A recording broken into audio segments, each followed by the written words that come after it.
Aujourd'hui, on va faire une application pour vérifier qu'une fonction est une primitive d'une fonction donnée.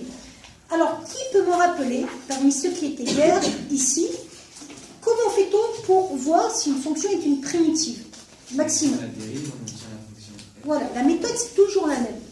On prend la fonction de départ, en général, on l'appelle grand F, on va la dériver, et on va vérifier qu'on tombe sur la fonction petit f. Ça, c'est la définition d'une primitive. Donc, on y va. On est parti pour dériver la fonction grand f. Pour la dériver, je vérifie quoi? Quel type d'opération j'ai? Ici, quel type d'opération ai-je? Une multiplication. Alors, une multiplication. Donc, on va appliquer la formule qui est la suivante. La dérivée de u fois v, c'est u' v plus v'. Qu'est-ce qui joue le rôle de u ici?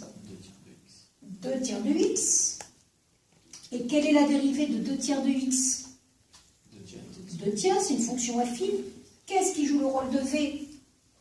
Racine de x. Et quelle est la dérivée de racine de x? 1 sur 2 racines de x. Et donc on applique la formule u'v plus v'. U', c'est 2 tiers, fois v, c'est racine de x, jusqu'à là ça va, plus v', c'est 1 sur 2 racines de x, fois u, 2 tiers de x. Jusqu'à là ça va. Il faut essayer juste de simplifier ceci. Alors, est-ce que vous pouvez me dire comment elle simplifie le racine du x ici avec le x ici, sachant qu'on est sur des valeurs qui sont strictement positives? Comment on peut? Maxime? On peut mettre 2 tiers en facteur. Alors, déjà, on peut mettre les 2 tiers en facteur, ça c'est vrai. Mais moi, ma question, c'était pas ça. C'est comment simplifie-t-on le racine du x ici avec le x ici? Alors, on peut multiplier par racine du x en haut et en bas. Donc, c'est ce qu'on va faire.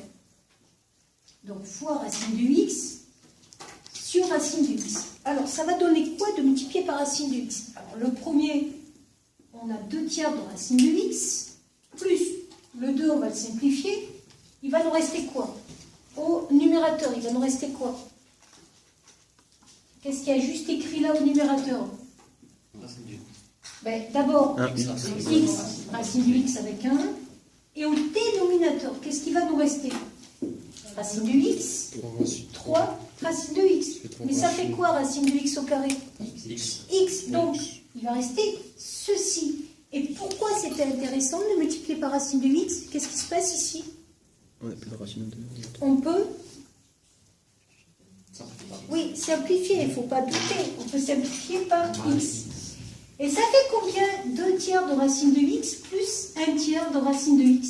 C'est 3 tiers de racine de x. Ça fait racine de x. Oh, racine de x, c'était quoi? La fonction. Est-ce que nous avons bien prouvé que la fonction grand f était une primitive de la fonction petit f? Oui. Ça suffit pour prouver que la fonction grand f est une primitive de petit f. Il faut dériver grand f et arriver à petit f. Donc grand f est bien une primitive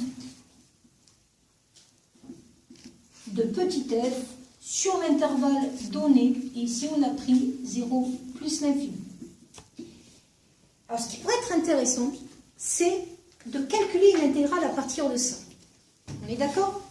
Donc, ce qui m'intéresserait, c'est de calculer l'intégrale, par exemple, de 2 à 3 de la fonction f de x dx. Alors, je vous rappelle que l'intégrale d'une fonction continue et positive, ça représente géométriquement une R. On est d'accord? Et d'ailleurs, on pourrait la représenter, cette R. Oui, Maxime? C'est pour répondre? Oui. Alors, je vais te laisser la parole. On pourrait représenter cette R comment? La fonction qu'on utilise ici, c'est la fonction f. La fonction f, c'était racine de x. Vous vous rappelez depuis la première que la fonction racine de x, elle ressemble à ça. Vous vous en rappelez? Non? Oui? Je ne sais pas? Oui. Moi, je veux l'intégrale entre 2 et 3. Donc, concrètement, graphiquement, qu'est-ce que je désire? Oui, Hugo? Hugo. En gros, on désire l'air entre 2 et 3. Voilà. Je désire l'air entre 7 droits d'équation x égale 2, 7 droits d'équation x égale 3, l'axe des abscisses et la courbe. Et là, on va utiliser la formule qu'on a vue dans le cours, et donc Maxime, tu voulais répondre. Grand F de 3, grand F Oui, de 7. on calcule aux bornes la primitive et on fait la différence. Donc c'est grand F de 3 moins grand F de 2. Et là, c'est fini. Pourquoi c'est fini? Parce que grand F de 3, vous faites comment? Vous remplacez x par 3. Ça va vous donner 2 tiers fois 3 racine de 3, moins grand F de 2, vous remplacez x par 2, et ça va vous donner ceci.